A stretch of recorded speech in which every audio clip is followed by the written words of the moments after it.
ചങ്ങായിമാരെ, അപ്പോൾ മലയാറ്റൂരുണ്ടായ കൊലപാതകം 19-കാരി തലക്കടിയേറ്റ് മരിച്ചൊരു സംഭവം. അപ്പോൾ സുഹൃത്ത് തന്നെ, സുഹൃത്താവാ, ലവറാവാ, ബെസ്റ്റിയാവാ, ഇതിപ്പോൾ ഏതാണെന്നൊന്നും നമുക്ക് പറയാൻ പറ്റില്ല. അവർ തമ്മിലുള്ള പ്രശ്നം എന്താണെന്നുള്ളത് അവരോട് ചോദിച്ചാലേ മനസ്സിലാവും. അതായത് ഇനി ആ പെൺകുട്ടിയോട് ചോദിക്കാൻ പറ്റില്ല, കാരണം എന്ന് വെച്ചാൽ പെൺകുട്ടി മരിച്ചുപോയി. അപ്പോൾ ക്രൂരമായ കൊലപാതകം, ക്രൂരമായ ആക്രമണം എന്ന് വെച്ചാൽ ഭയങ്കരമായിട്ട് ആക്രമിച്ചതിന് ശേഷം പിന്നെ കൊലപാതകം ചെയ്യുക ഇത്, അതായത് വിളിച്ചു കൊണ്ടുപോയിട്ട്. അപ്പോൾ ആ ന്യൂസ് പല ടൈപ്പിലാണ് കാണുന്നത്, ഫേസ്ബുക്കിൽ ഒക്കെ ഡീറ്റെയിൽസ് ഉണ്ടായിന്. അപ്പോൾ ഞാൻ അതിനാണ് മെയിനായിട്ട് ഫേസ്ബുക്ക് ഉപയോഗിക്കുന്നതെന്ന് പറഞ്ഞാൽ, ഇതുപോലുള്ള ന്യൂസുകളുടെ കൂടുതൽ വിവരങ്ങൾ നമുക്ക് ഫേസ്ബുക്കിൽ നിന്ന് കിട്ടും. നേരെ മറിച്ച് ഇൻസ്റ്റയിൽ നിന്ന് കിട്ടുന്നതെന്ന് പറഞ്ഞാൽ ചെറിയൊരു എന്താ പറയണ്ടേ, ഒരു ക്ലിപ്പ് മാത്രമാണ്, ഒരു ഫോട്ടോ മാത്രമാണ്, നിങ്ങൾക്കറിയാലോ. അപ്പോൾ ഇൻസ്റ്റാഗ്രാമിലും കണ്ട് ഫേസ്ബുക്കിലും കണ്ട് ഇതിൻ്റെ ഡീറ്റെയിൽസ്.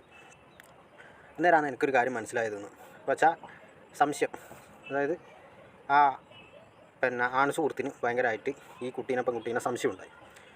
ഫോൺ വിളിക്കുന്നത് ആരോടാണ് ഫോൺ വിളിക്കുന്നതെന്ന് പറഞ്ഞിട്ടാണ് ഈ ഒരു കൊല ഉണ്ടായത്. എന്ന് വെച്ചാൽ തലക്കൊക്കെ അടിച്ചിട്ട് കൊന്നത്. അപ്പോൾ 1 മണിക്കൊക്കെ പുറത്തേക്ക് പോകുക എന്നൊക്കെ പറഞ്ഞാൽ ആ വീട്ടിലുള്ള കൺട്രോൾ നിങ്ങളൊന്ന് ആലോചിച്ച് നോക്കിയിട്ട്, 1 മണിക്കൊക്കെ പുറത്തേക്ക് പോകുന്ന ഒരു കുട്ടി. അപ്പോൾ അത്രയും എന്നാ പറയണ്ടേ, അവരുടെ ഭാഗത്തും പെൺകുട്ടികളും ഇതേപോലെ അർദ്ധരാത്രിയൊക്കെ ഇങ്ങനെ കറങ്ങി നടന്നിട്ട് വരുത്തി വെക്കുന്ന ഒരുപാട് പ്രശ്നങ്ങളുണ്ട്. അപ്പോൾ പിന്നെ നമുക്കൊന്നും പറഞ്ഞിട്ട് കാര്യമില്ല. അതായത് പെൺകുട്ടികളുടെ ഭാഗത്തും ഒരുപാട് തെറ്റുണ്ടെന്നാണ് ഞാൻ പറയുന്നത്. ഇപ്പോൾ ഇത് പറഞ്ഞ ഞാനിപ്പോൾ ഒരു തന്ത വൈബാവും. പിന്നെ വെച്ചാൽ എല്ലാ പെൺകുട്ടികളും അങ്ങനെയല്ല എന്നൊക്കെ പറഞ്ഞിട്ട് പറയും. എല്ലാ പെൺകുട്ടികളും അങ്ങനെയല്ല. പക്ഷേ ഇപ്പം ഇതേപോലെയുള്ള സംഗതി നടന്നാൽ തന്നെ അതിൽ നിന്ന് പഠിക്കുന്നില്ലല്ലോ, അതാണ് ഞാൻ പറഞ്ഞത്.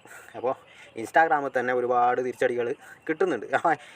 ഇങ്ങനെയൊക്കെ അവോയ്ഡ് ചെയ്തിട്ട് കൊലപാതകം ചെയ്യുന്നവരോട് എനിക്ക് പറയാനുള്ളതെന്ന് പറഞ്ഞാൽ, നമുക്കല്ല ഇതിനും അധികം തിരിച്ചടി കിട്ടിയിട്ടുണ്ട്. ഇൻസ്റ്റാഗ്രാമിൽ നിന്ന് കിട്ടിയിട്ടുണ്ട്, ഫേസ്ബുക്കിൽ നിന്ന് കിട്ടിയിട്ടുണ്ട്.